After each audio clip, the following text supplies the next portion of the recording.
On December 9th, 2025, officers were dispatched to a Verizon wireless store after receiving reports of a fraud in progress.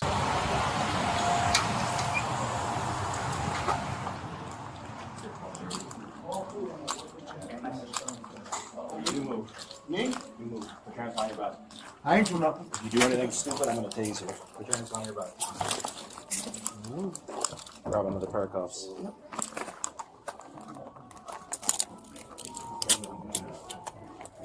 You're not under arrest right now, you're just being detained. We'll explain it to you when we get out in the car.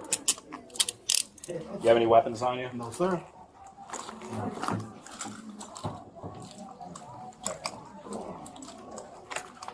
We'll be right back in. You have anything sharp on you that's going to poke me or hurt me? No, sir. Sure? You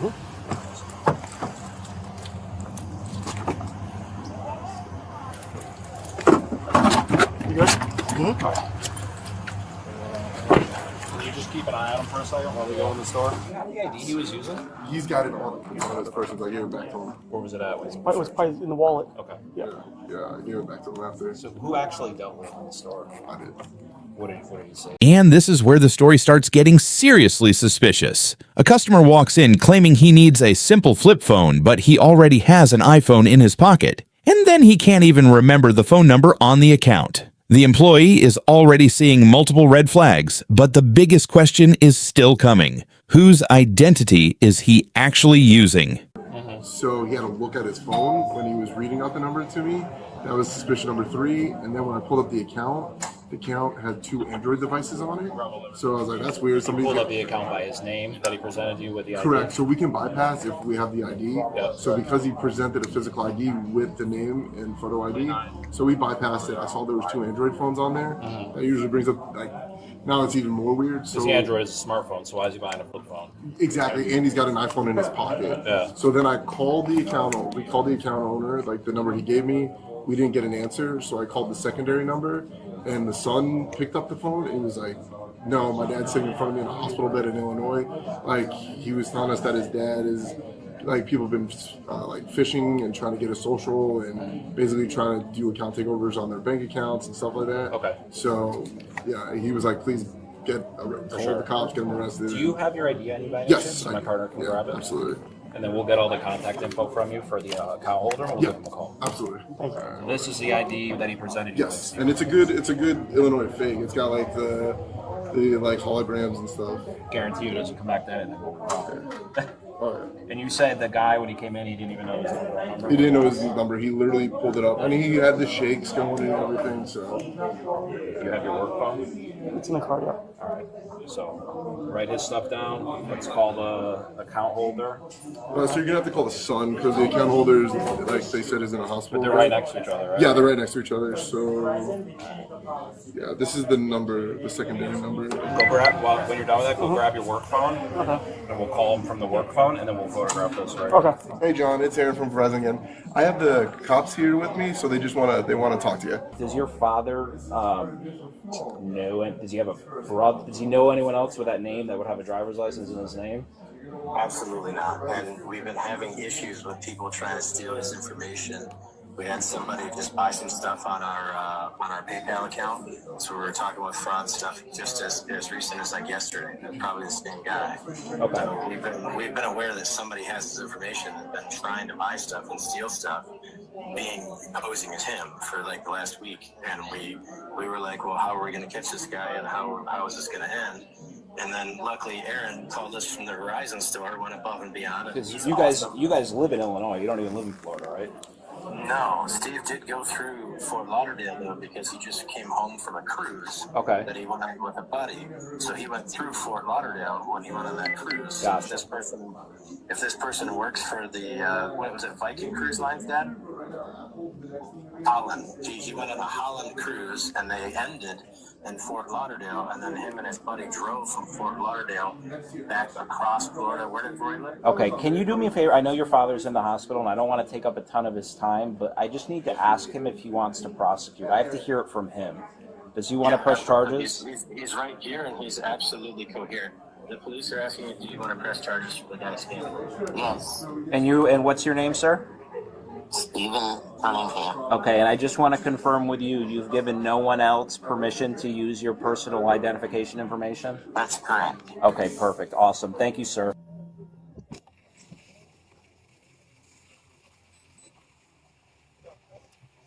Hey, man. I'm going to record while we talk, okay? Just kind of do me a favor and speak loudly if you can, so it picks up on my recording. Before we talk to you, I'm going to read you your rights, okay? Mm-hmm. First of all, my name's Officer Pahorns. You can call me Steve if you'd like. You have the right to remain silent and to refuse to answer any questions. Do you understand? Yes. Okay. Anything you say can be used against you in the court of law. Do you understand? Yes.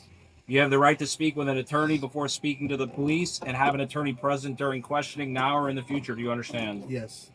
If you cannot afford an attorney, one will be appointed to represent you before any questioning if you wish. Do you understand? Yes.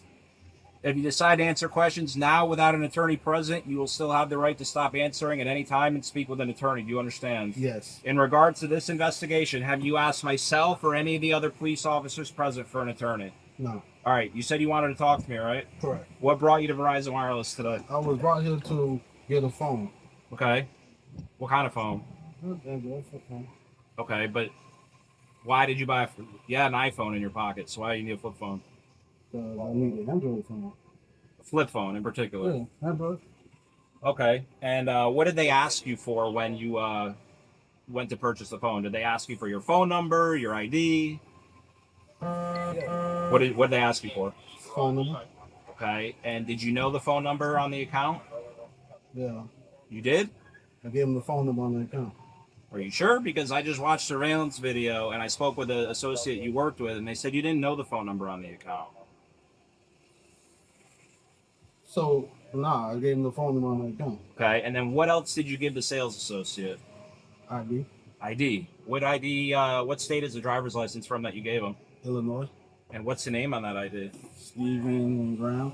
What is it? Stephen Cunningham. And who is Stephen Cunningham? Because I know it's not you. Who is it? I was given this ID to come get a phone. You were given this ID with your picture on it, Yeah. right? Mm-hmm. Who gave it to you? I don't know the guy's name. I was paid to come get a phone.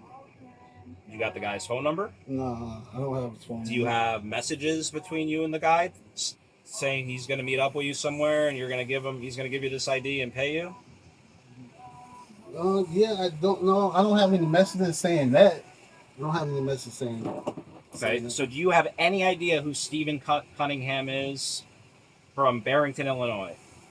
No. No?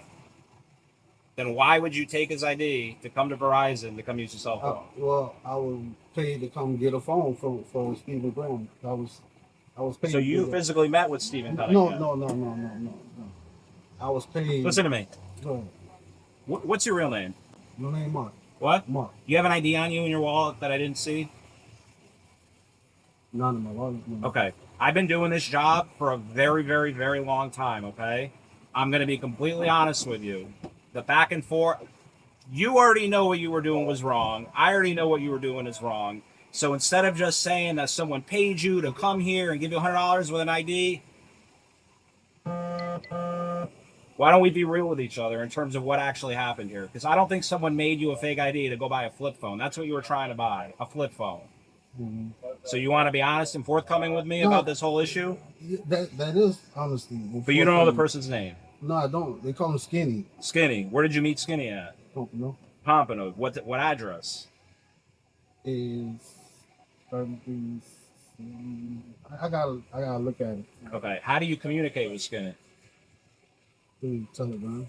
Through Telegram. Do you have Telegram on your phone? Yes? Mm-hmm. You said yes, right? Sure. Okay. Did he tell you to do anything else with this ID? No. No. Let's get a phone. Just go get a phone. And then do what with the phone? Give him the phone. Give him the phone. Mm-hmm. You didn't question that it had your photo with another person's name on it? You didn't think that was weird? Yeah. Yes? Why didn't you use your own ID to come buy a phone? So they wanted that particular number. This particular number. Okay, but you don't know Stephen Cunningham, right? Mm. Did Mr. Stephen Cunningham give you permission at all to use his personal information to go obtain a phone? And there it is, the moment the entire story collapses. He admits he never had permission to use Stephen Cunningham's identity And that answer leaves the officer with very little room to maneuver. What started as a supposedly simple phone purchase has now turned into an alleged identity fraud investigation. But here's the question. Was he just a small player, or does that Telegram contact called Skinny lead to something much bigger? But we get him the phone, and y'all can get the big. This is the part that makes the case even more interesting. The suspect is basically saying, "I'm just the small fish. Go after the bigger fish." And the officer's response is crystal clear. Helping investigators might potentially matter later, but it doesn't erase what happened here. Now investigators have the phone, the Telegram connection, and a possible lead. So the real question becomes, how far does this operation go? Not without a search warrant. Not without a search We're warrant? already going to jail. Like See that I'm with that phone. So you don't want to show me the messages in your phone without a search warrant? Can you tell me your password so I can put it in airplane mode and you'll look at it, that I'm not going to look through anything, and then we'll turn it off? No? Basic. So I'll have to turn it off. He was charged with fraudulent use of another person's identification without consent and possession of a counterfeit driver's license or identification card. Share your thoughts in the comments below, and don't forget to like and subscribe.